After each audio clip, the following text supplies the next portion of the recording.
Hi, welcome to another episode of Zone Out, and I have here with me Apple's newest and largest ever iPad. This is the iPad Pro.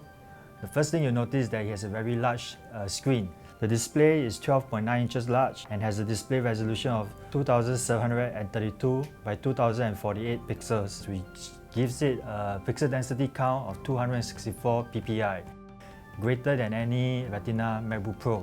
In this video, I'm going to show you what's new about the iPad Pro and what it can do better than the older iPad Air 2 and also the iPad Mini 4. Okay, in this shot here, we have the iPad Pro at the bottom and the iPad Air 2 here and the iPad Mini 4 here. So you can see that the iPad Pro is very much larger than the other two iPads. And with iOS 9, Apple has introduced the multitasking to the iPads. And while all three iPads here can do multitasking, the iPad Pro is the best at doing it. Let me show you why.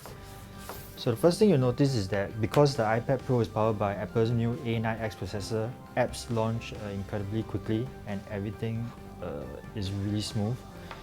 So if I do this here, you'll see that I have invoked something called Slide Over. Over here, you'll see another app and you can choose from another app here that you want to open here. So say if I pick on Maps, you see Maps here, and if I do this, this is called split view, where apps take up half the display each. Now the other two iPads can also do the same, but you see that as I do this, what you see here is actually much smaller and the legibility is somewhat compromised.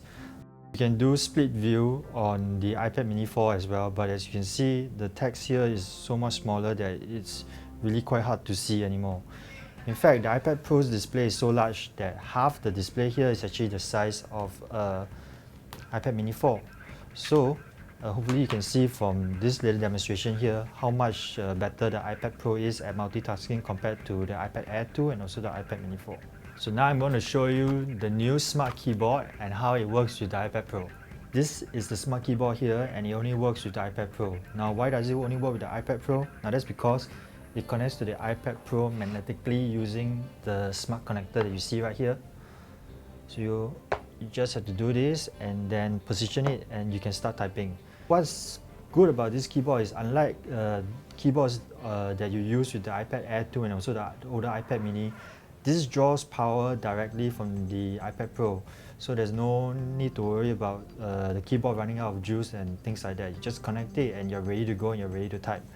And the keys, as you can see, are full size and they are pleasant to type on. They have a good amount of travel and are tactile. And it's a worthwhile investment if you find yourself typing a lot using maybe Pages, or if you find yourself replying a lot of emails on your iPad. Okay, another thing that's new about the iPad Pro that you don't get on the iPad Air 2 and iPad Mini 4 is this Apple Pencil that you see here. Apple designed this pencil to be as natural and intuitive to use as possible. The Apple Pencil only works with the iPad Pro because Apple has redesigned the multi-touch subsystem of the iPad Pro to specially scan for the Apple Pencil whenever it is in the vicinity. So the display actually scans up to 240 times per second, and what this means is that it can more accurately and precisely capture your inputs. Okay, now because there are sensors in the tip of the pencil, the Apple Pencil is able to detect the amount of force that you use and is able to vary as such. So if I just draw lightly, you will see thin lines here, but if I apply force, you see that the lines are harder.